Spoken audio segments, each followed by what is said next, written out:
بسم اللہ الرحمن الرحیم الحمد للہ رب العالمین والصلاة والسلام علی سید المرسلین نبینا و شفیعنا حبیبنا کریمنا مولانا محمد وعلی آلہ واصحابہ اجمعین والاکرمین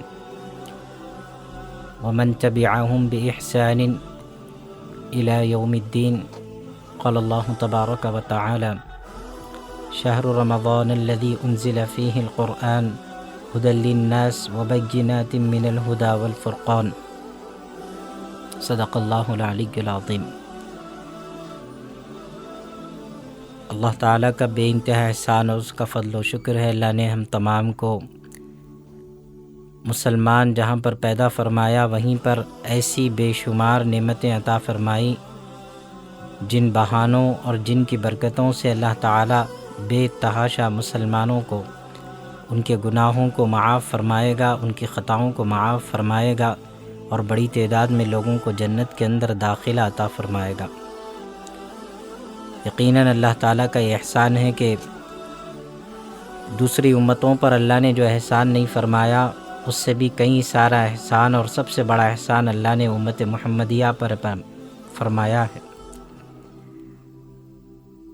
خدائے ذوالجلال نے جہاں پر دوسری قوموں دوسری امتوں کو لمبی لمبی عمریں دیں، ہزاروں سال وہ لوگ جیا کرتے تھے، اپنی زندگی گزارتے، لیکن جب بات رسول اللہ صلی اللہ علیہ وسلم کی امت کی آئی تو رسول اللہ صلی اللہ علیہ وسلم نے اللہ سے دعا مانگی اور التجا کی کہ اللہ میری امت کی عمریں بہت کم ہیں، وہ اپنے اعمال کیا کریں گے، وہ کیسی زندگی گزاریں گے، لہٰذا آپ ان کی عمریں تو طویل فرما نہیں سکتے، کچھ ان کے لیے مغفرت کے ساز و سامان پیدا فرما دیں.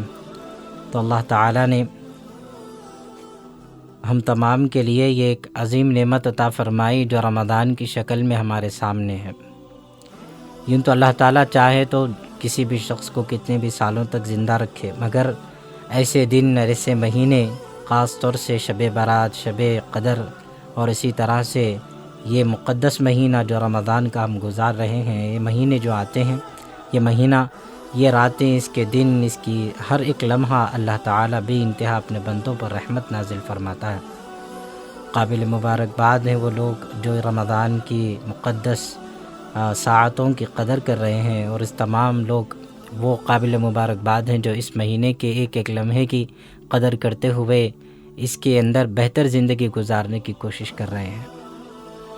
آج کے اس ریڈیو کے پروگرام کے ذریعے میں آپ تمام ہی لوگوں سے جو 4 گزارشات لے کر حاضر ہوا ہوں. رمضان کا مہینہ نہ صرف مسلمانوں کے لیے خوشحالی کا پیغام ہوتا ہے، بلکہ پورا عالم، پوری دنیا رمضان کے اس مہینے کو مناتی ہے اور رمضان کی خوشیوں کو محسوس کرتی ہے. نہ صرف مسلمان اس کے اندر جوش و خروش اپنی محبتیں بتاتا ہے، بلکہ ہر مذہب، ہر مسلک کا ماننے والا اس مہینے کو مکمل طور پر چاہتا ہے کہ اس مہینے کی وسعتوں کو حاصل کرے. یہیں پر یہ مہینہ ہم تمام مسلمانوں کے لیے بے انتہا غمخواری کا مہینہ ہے. اس مہینے میں نہ صرف مسلمان کی مدد کی کوشش کرتا ہے، بلکہ ہر مذہب و ملت اور ہر ایک قسم کا ماننے والا، ہر قسم کا چاہنے والا، ہر مذہب و مسلک کا ماننے والا ایک دوسرے کے لیے اپنے دلوں میں بے انتہا نرمی اور ایک دوسرے کے لیے شفقت اور محبت لے کر کام کرتا ہے.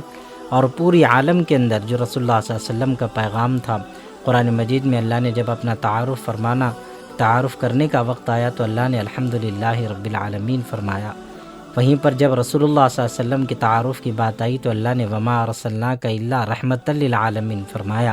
گویا اللہ بھی یہ فرما رہا کہ میں صرف مسلمانوں کا نہیں ہوں، پورے عالموں کا رب ہوں، اور جس نبی کو میں تمہارے پاس بھیجا وہ بھی عالموں والا نبی ہیں، عالموں والی رحمت ان کی سب کے لیے ہے. لہٰذا یہ رمضان جب آتا ہے تو یقیناً خوشی کا ماحول ہمیں دیکھنے کو ملتا ہے. تو اس رمضان میں ہم قدر کریں. کیسے؟ اس رمضان کی قدر ایسے کریں کہ ہم اس رمضان میں روزہ رہیں. اس رمضان کے یہ فرض روزے جو اللہ نے رکھے ہیں یہ بہت بڑی نعمت ہے. رسول اللہ صلی اللہ علیہ وسلم نے فرمایا کہ اللہ تعالیٰ نے روزے کا بدلہ خود اللہ کا ہے.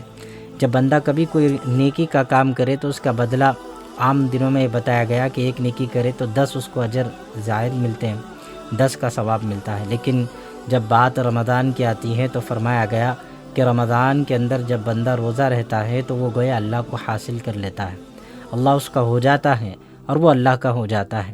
تو یہ روزہ اللہ کی قربت کا ایک بہترین ذریعہ ہے، کیونکہ انسان کسی کے لیے بھوکا نہیں رہتا۔ دنیا میں نظام ہے بنا ہوا کہ انسان اپنی بھوک کے لیے، اپنی پیٹ کے لیے، اپنے آپ کے لیے کچھ نہ کچھ تو جد و جہد کرتا ہے تاکہ اس کا حلق بھیگ جائے، اس کے پیٹ کے اندر نوالیں اتر جائیں۔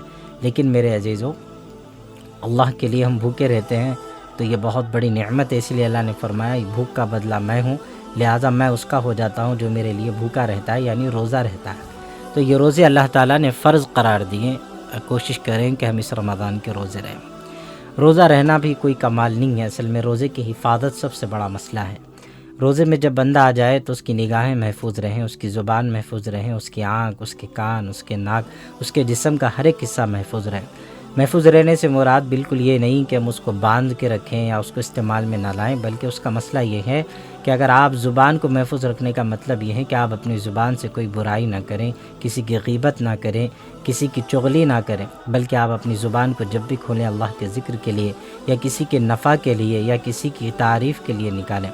اس کو کوشش کریں کہ ہم برائی سے دور رکھیں۔ ایک مرتبہ آقا صلی اللہ علیہ وسلم کے پاس دو عورتیں آئیں، وہ بڑی سفر کر کے تھکی ہاری ہوئی روزے کی حالت میں سرکار کے پاس آئیں۔ سرکار نے ان سے پوچھا کیا تم لوگ روزے سے ہو؟ انہوں نے کہا رسول اللہ ہم روزے کی حالت سے ہیں۔ آقا نے فرمایا نہیں، تم لوگ تو ابھی ایسا محسوس ہو رہا کہ تمہاری دانتوں میں کوئی گوشت ابھی محسوس ہو رہا ہے کہ وہ تمہارے دانتوں کے درمیان میں ہے۔ ان لوگوں نے پھر کہا رسول اللہ ہم روزے کی حالت میں ہم نے کچھ نہیں کھایا۔ آقا مدینہ صلی اللہ علیہ وسلم نے فرمایا کہ ٹھیک ہے، دو ان کے سامنے برتن منگوائے گئے، ان سے کہا گیا کہ تم الٹی کرو۔ جب ان لوگوں نے الٹی کی تو دیکھا کہ گوشت کے ٹکڑے ان کے منہ سے نکل کے گر رہے ہیں۔ تو جب پوچھا گیا کہ بھئی یہ کیا ماجرا ہے، آقا نے فرمایا تم لوگ یہاں آنے سے پہلے آپس میں کسی تیسری عورت کے بارے میں اس کی برائی بیان کر رہی تھی، لہٰذا اسلام وہ پاک مذہب ہے جو یہ سکھاتا ہے کہ آپ کسی کے پیٹھ پیچھے کسی کی برائی بیان نہ کریں۔ اگر آپ ایسا کرتے ہیں تو آپ مردار گوشت کھانے کے برابر اللہ تعالیٰ آپ کو اس کا گناہ عطا فرماتا ہے، اس کے برابر اس کو کہا گیا۔ اور خود رسول اللہ صلی اللہ علیہ وسلم نے بھی جب معراج کا سفر فرمایا تو آپ نے یہی دیکھا کہ کئی سارے ایسے لوگ ہیں جن کو سامنے تر و تازہ کھانا سامنے رکھا گیا مگر وہ کھانے سے قاصر ہے، وہ کہتے کہ ہم نہیں کھا سکتے، لیکن جب ان کے سامنے بالکل مردار گوشت لا کر رکھا جاتا تو وہ نوچ نوچ کے اس کو کھاتے ہیں۔ آقا مدینہ نے پوچھا جبرائیل امین سے کہ یہ کیا ماجرا؟ فرمایا کہ آپ کی امت کے وہ لوگ ہوں گے جو لوگوں کے پیٹھ پیچھے غیبت کرتے تھے۔ تو پیٹھ پیچھے غیبت کرنا یہ بہت بڑا گناہ ہے، تو اس لیے کوشش کریں کہ ہم اس طرح کے کاموں سے، اس طرح کی غیبتوں سے اپنے روزے کو محفوظ رکھیں۔ پہلے یہ حال تھا کہ جھوٹ بھی بولا جاتا تو روزہ ختم ہو جاتا تھا۔ یہ اللہ کا احسان ہے کہ آپ جھوٹ بھی بول رہے ہیں اور سب کچھ چل رہا لیکن ہمارا روزہ ختم نہیں ہوتا اس وقت تک کہ ہماری حلق سے یا تو پانی کا نوالا یا تو پھر پانی کا قطرہ یا کھانے کا نوالا حلق سے نہ اترے۔ اور بھی کچھ ایسے مسائل ہیں جس سے روزے کا اپنا مسائل ہے، لیکن رمضان کی قدر اس طرح کریں کہ جس طریقے سے اللہ نے رہنے کا حکم دیا کہ ہمارے ہاتھ سے ہم کسی کو تکلیف نہ دیں، ہمارے پیر سے کسی کو تکلیف نہ ہو۔ اور یہ اصول و ضوابط نہ صرف رمضان کے ہیں بلکہ مومن کی زندگی کی شروعات سے اس کی موت تک کے ہیں کہ ہم اپنے جسم کے ہر ایک حصے کی حفاظت کریں تاکہ جو ہے اللہ کی رضا میں وہ ہر ایک حصہ اللہ کے پاس گواہ کا سبب بنے کہ اللہ اس نے تیری رضا کے لیے میری حفاظت فرمائی۔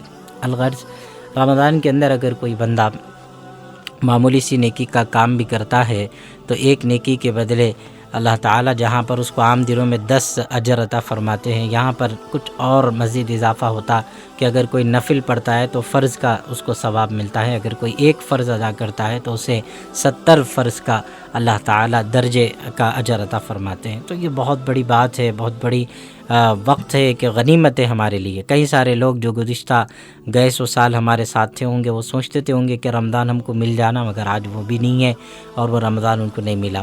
جو پہلے ہمارے ساتھ افطاری کی ہے آج وہ ہمارے بیچ میں نہیں ہے، وہ اپنی قبروں میں ہیں، آرام کر رہے ہیں، اپنا حساب کتاب دے رہے ہیں۔ تو آج ہم زندہ ہیں، ہمارے پاس رمضان ہے، اس کی قدر کریں، کوشش کریں کہ ہم اس کے اندر نیکیوں کے والے کام کر لیں، ہم اس کے اندر اس کے جتنا زیادہ فائدہ اٹھا سکتے اٹھائیں۔ اس رمضان میں زکوٰۃ جو دینے والے ہیں وہ زکوٰۃ ادا کریں تاکہ امت کی غربت، امت کی غریبی کے معاملے ختم ہو جائیں۔ بہت بڑا طبقہ ایسا ہے جو آج محروم ہے، ان کے مسائل اپنے بہت زیادہ ہیں، اگر ہم زکوٰۃ ادا کریں تو اس کے ذریعے ممکن ہے کہ ان کی مدد ہو جائے۔ تو اس کے لیے جو لوگ زکوٰۃ کے حقدار ہیں، مستحق ہیں، وہ زکوٰۃ دے دیں۔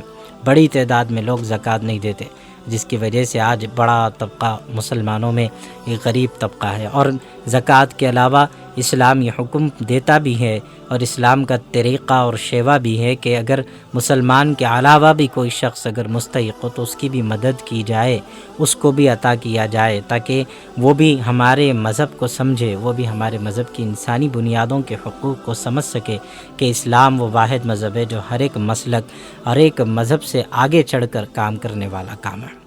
الغرض میرے عزیزوں، اس مہینے کی قدر کرنا، اس مہینے کے اندر اللہ کی جتنی ہو سکے عبادت کرنا۔ اللہ اپنے بندوں سے ہر وقت قریب ہوتا ہے، لیکن رمضان میں اللہ بہت زیادہ قریب ہوتا ہے، اتنا قریب کہ بندہ ایک بار پکارے اللہ اس کی سن لے۔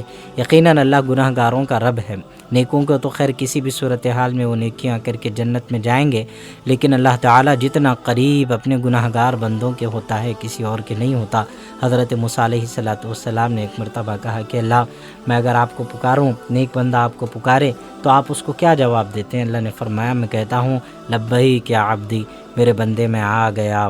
لیکن میرے عزیزو، جب فرمایا گیا کہ گناہ گار کے ساتھ کیسا، تو فرمایا کہ اگر گناہ گار مجھے ایک مرتبہ پکارتا ہے یا اللہ یا ربی، تو میں اس کو جواب میں کہتا ہوں لبیک یا عبدی، لبیک یا عبدی، لبیک یا عبدی، میرے بندے میں آ گیا، میں آ گیا، میں آ گیا۔ حضرت موسیٰ نے کہا اللہ، گناہ گار پکارے تو آپ تھوڑا کم پکارنا، کیونکہ انہیں گناہ گار ہے، آپ کا تھوڑی ہے، لیکن آپ اس کو بہت زیادہ جواب دے رہے ہیں۔ اس کی وجہ کیا؟ اللہ فرماتا ہے کیونکہ گناہ گار جب پکارتا ہے تو وہ اسی وقت پکارتا ہے جب اس کے پاس کوئی آس اور امید ختم ہو جاتی، اور جب وہ مایوس ہو جاتا ہے، جب اس کا کوئی نہیں ہے، تو جب کسی کا کوئی بھی نہیں ہو تو اس کا تو میں ہوں۔ لہٰذا جب مجھے کوئی گناہ گار پکارتا ہے، میں اس کے لیے فوری حاضر ہو جاتا ہوں کہ شاید وہ میرا بندہ توبہ کر لے اور میں اس کے گناہوں کو معاف کر دوں۔ میرے عزیزو، اللہ نے فرمایا تم 7 سمندر کے، آپ اگر 7 سمندر کے گناہوں کو لے کر اللہ کے سامنے جاتے ہیں، اللہ تعالیٰ پورے عالم کی رحمت لے کر آپ کو سمیٹ لیتا اور کہتا ہے جا، میں نے تجھے معاف کیا ہوں۔ یہ معافی کا مہینہ ہے، اس میں کوشش کریں کہ اللہ سے دعائیں مانگیں، گڑ گڑائیں اللہ کے سامنے۔ آج ہماری آنکھیں رونے والی نہیں رہیں، وہ آنکھ جب روتے تھے تو اللہ فرشتوں کو زمین پہ نازل کر دیتا تھا، لیکن آج افسوس ہے کہ وہ آنکھ رونے کے سے قاصر ہیں، یا آنکھیں خشک ہیں یا رب انہیں رونا نہیں آتا، سلگتے داغ ہیں یا رب جنہیں دھونا نہیں آتا۔ تو آج آنکھ رونے والی آنکھ کی ضرورت ہے جو اللہ کے سامنے رو دے۔ ایک آنسو کا قطرہ نہ صرف ایک انسان کی زندگی بلکہ پورے عالم کے مسلمانوں اور پورے عالم انسانیت کی حفاظت کے لیے کافی ہو سکتی ہے، مگر شرط یہ ہے کہ ہم اپنے دل سے روئیں، اللہ کے آگے روئیں، کہ اللہ کے آگے آج رونے والے ختم ہو گئے۔ رمضان گزار رہے ہیں، رمضان کی نعمتیں حاصل کر رہے ہیں، افطاری کھا رہے ہیں، سحری کر رہے ہیں، سو رہے ہیں، اٹھ رہے ہیں، بس روزانہ کی مشغول ہو گئی، لیکن رمضان اصل تو یہ ہے کہ ہمارا رب ہم سے راضی ہو جائے۔ ایک حدیث ہے جس کے اندر رسول اللہ صلی اللہ علیہ وسلم نے فرمایا کہ آپ ممبر پر تشریف فرما ہوئے، پہلے ممبر پر قدم رکھا، آمین فرمایا، دوسرے پر رکھا، آمین فرمایا، تیسرے پر رکھا، آمین فرمایا۔ جب پوچھا گیا کہ بھئی آپ نے آمین کیوں کہا، صحابہ نے پوچھا، تو آقا نے فرمایا کہ میں جب ممبر پر قدم رکھا تو جبرائیل میرے پاس آئے، انہوں نے آ کر کہا ہے اللہ کے رسول، اللہ یہ ہلاک ہو جائے وہ شخص جس نے جو ہے رمضان کو پایا اور اپنی مغفرت نہیں کروا لیا، تو میں نے اس کے لیے آمین کہا ہے۔ تو یہ رمضان آیا، اللہ کے رسول نے اس کے حق میں بد دعا کی بات پر آمین کہا ہے۔ تو اس لیے کوشش کریں کہ ہم جتنا ہو سکتا ہے اپنے سے رمضان کی قدر کر لیں، اس کے اندر نیکیاں کمائیں، اس کے اندر کوشش کریں جتنا ہو سکتا اللہ کو راضی کریں۔ بندوں کو راضی کرنے کی کوشش میں بندہ جتنا بھی کوشش کر لے، کوئی آپ سے کبھی بھی راضی نہیں ہوتا۔ غالب کا شعر ہے کہ ہزاروں خواہشیں ایسی کہ ہر خواہش پہ دم نکلے، بہت نکلے میرے ارماں پھر بھی کم نکلے۔ تو وہ چیز ایسی ہے، انسان کی خواہش ختم، اس کا خاتمہ ہے ہی نہیں، تو پھر جب خواہشوں کا خاتمہ ہے نہیں تو اصل خواہش ہے کہ ہم اللہ کو پالیں، اللہ کے لیے کچھ کریں، اللہ کے لیے کچھ ایسا کام کر لیں کہ اللہ آپ کا ہو جائے اور آپ اللہ کے ہو جائیں۔ تو یہ اصل بندے کی سب سے بڑی دید، سب سے بڑا حاصل ہے۔ تو کوشش کریے کہ ہم اس رمضان کی قدر کریں، اور جہاں رمضان کو پائیں وہیں پر میں گزارش کروں گا عالم اسلام سے، پورے مسلمانوں سے، کہ اللہ کے لیے آپ جس ملک میں رہ رہے ہیں، اس ملک کے اندر رہتے ہوئے اپنے ملک کی بقا، اس ملک کی سلامتی کے لیے، اس ملک کے امن کے لیے اس رمضان خاص طور سے دعائیں کریں۔ حالات جیسے بھی ہوں، لیکن اللہ ہمارا نگہبان اور ہمارا رب ہے، اس سے دعائیں مانگیں، وہی حالات کو بہتر کرے گا۔ اور وہیں دوسری جانب جو لوگ مجھے سن رہے ہیں، میری گزارش ہے کہ آپ جہاں اپنے لوگوں کا فکر کرتے ہیں وہیں پر اپنے رشتہ داروں کا خیال رکھیں افطار کے وقت میں، ان کی سحریوں کے لیے، عید کے لیے خاص طور سے۔ پتہ نہیں کون کیسی عید منائے گا، کس کے ساتھ کیسے حالات ہوں گے۔ آپ کوشش کریں کہ اس رمضان کی برکت سے آپ ان کی مدد کریں اگر اللہ نے آپ کو اس قابل بنایا۔ اگر اس قابل بھی نہیں تو اللہ کی نظر میں معمولی سی کھجور کی گٹلی بھی صدقہ کی جائے تو اللہ کے پاس اس کا وہ اجر ہے کہ اللہ اس کے بدلے محلیں عطا فرمائے گا جنت کے اندر۔ بس اخلاص نیت کی ضرورت ہے۔ آپ جس طرح جو حساب سے آپ مدد کر سکتے ہیں اس طرح مسلمانوں کی مدد کی کوشش کریں، اور مسلمان ایک دوسرے کا خیال رکھیں، ایک دوسرے کی بھائی چارگی کا خیال رکھیں تاکہ جو ہے ہمارا اتحاد قائم و دائم رہے۔ اور اسی طرح جب اس مہینے کی بات آتی ہے تو یہ بات بالکل صاف ہمارے نگاہوں کے سامنے ہے کہ مسلمان نمازوں کا پابند نظر آتا ہے۔ کوشش کریں کہ ہم سال بھر بھی نمازیں پڑھیں۔ یہ ایک مہینہ ہمارے سال بھر کی ٹریننگ کے لیے آتا ہے۔ ہم اس مہینے میں جو کرتے ہیں سال بھر ہمارے ساتھ وہی نظام، جبکہ اللہ اس مہینے کے اندر شیطانوں کو بند کر دیتا ہے، جکیڑ دیتا ہے تاکہ جو ہے ہم آزادی کے ساتھ اپنے کام کر سکیں۔ کوشش کریں کہ اللہ بھی جب آپ کا اتنا ساتھ دے رہا ہے تو ہم بھی کوشش کریں کہ ہم بھرپور اللہ کے حکموں کی تعمیل کریں، اللہ نے جو کہا ہے اس پر عمل کریں۔ اور بہت خوش قسمت لوگ ہیں جو مکہ اور مدینہ کی زیارتیں اور وہاں جا کر عمرے کی سعادت حاصل کر رہے ہیں۔ اللہ ان تمام کی دعاؤں کو بھی قبول فرمائے، اور کوشش کریں کہ ہماری ان رمضان کی راتیں خاص طور پر، یہ پوری راتوں میں ہمارے پاس کوئی کچھ 10 سے 5 منٹ کم از کم نہ کے برابر اتنے تو ہوں کہ جس کے اندر ہم اللہ کے آگے رو سکیں۔ رات کی تنہائی میں اللہ کو سب سے زیادہ بندہ کس حالت میں پسند آتا؟ اس حالت میں پسند آتا جب بندے کا سر اللہ کے سامنے سجدے میں جھکا ہوا ہوتا ہے، اور اللہ کی نظر میں وہ آنکھ سب سے زیادہ مقبول ہے جو اللہ کی محبت میں رونے والی ہو، اللہ کی قربت کے لیے تڑپنے والی ہو، اللہ کے دید کے لیے رونے والی ہو۔ تو اللہ کی نظر میں وہ آنکھ کی قیمت ہے، وہ سر کی قیمت ہے جو اس کے آگے جھکتا ہے۔ تو کوشش کریں کہ ہم جھکیں اپنے رب کے آگے۔ رات میں، پوری رات میں کم از کم کوئی ایسا لمحہ ہو جس کی نیکی ہمارے کام میں آ جائے، اور روز محشر میں اللہ کہے، گناہگاروں کی صف میں سے کھڑا کر دے اور کہے کہ بھائی تیری یہ نیکی ہمارے پاس ہے، لہٰذا اب جاؤ ہم تمہاری مغفرت کر رہے ہیں۔ تو رمضان مغفرت لے کے آیا ہے، دوزخ سے بچنے کے لیے آیا ہے، تو کوشش کریں کہ ہم اللہ تعالیٰ کے سامنے وہ اعمال کر کے جائیں کہ جس سے ہماری مغفرت کے لیے آسانیاں پیدا ہو جائے، ہمارے لیے جنت کے فیصلے ہو جائے۔ اور یقیناً اللہ تعالیٰ جہنم کو بند کر دیتا ہے، جنت کے دروازوں کو کھول دیتا ہے، اور جنت کو کہتا ہے کہ تو اپنی آرام و آسائش کے ساتھ میرے بندوں کا استقبال کر۔ اور جنت بالکل ہمارے انتظار میں ہوتی ہے کہ کب یہ بندے آئیں گے۔ لہٰذا کوشش کریں کہ ہم اس مہینے کی قدر کریں، اس کی منزلت کو پائیں، اس کے اندر اپنے والدین جن لوگوں کے اس رات میں شب قدر بھی ایک رات آتی جو اس مہینے کے اندر، جس کے اندر اللہ تعالیٰ ان لوگوں کی مغفرت بھی نہیں فرماتا جو شرابی ہوتے۔ تو شراب پینے والے ہیں تو میرے بھائیوں ان سے گزارش ہے اللہ کے لیے، میرے بھائی میری بہن، شراب حرام ہے۔ یہ شراب وہ چیز ہے جو آپ کی زندگی کو ختم کر دیتی ہے، آپ کے رشتوں کو ختم کر دیتی ہے، آپ کی اولاد کو ماں باپ سے جدا کر دیتی ہے۔ تو اللہ کے لیے اس سے بھی توبہ کریے، اور اسی طرح ماں باپ کے جو نافرمان ہیں اللہ کے لیے اپنے ماں باپ سے صلح کریں، جا کر ان سے مل لیں، ان سے ملاقات کریں، ان سے معافی طلب کریں، اپنے گناہوں پر نادم اور شرمندہ ہو جائیں۔ اللہ یقیناً زمین پر اگر کوئی ایسی رشتہ باقی ہے جو اللہ کے بعد اپنوں سے محبت کرتا ہو تو وہ ماں باپ ہے۔ تو ان کی قدر کر لیجئے، ان سے معافی طلب کر لیجئے۔ آپ کے والدین آپ کا بہت بڑی نعمت ہیں، انہوں نے اپنی جوانی، اپنا بڑھاپا آپ کو سینچ کر بڑا کرنے میں، آپ کو قابل بنانے میں، آپ کے جسم کے اندر خون پیدا کرنے کے لیے انہوں نے اپنی زندگی اور جوانی کا خون لگا دیا۔ تو جب آپ کے والدین کی آپ قدر نہیں کریں گے تو ان کی زندگی کی پوری سرمایہ، ان کی زندگی کی پوری محنت ختم ہو جائے گی۔ تو اپنے والدین کی عزت کریے، ان کا ادب، ان کا احترام کریے، اور ان سے معافی طلب کر لیجئے اس سے پہلے کہ قدر آ جائے۔ قدر سے پہلے والدین کی قدر کر لینا۔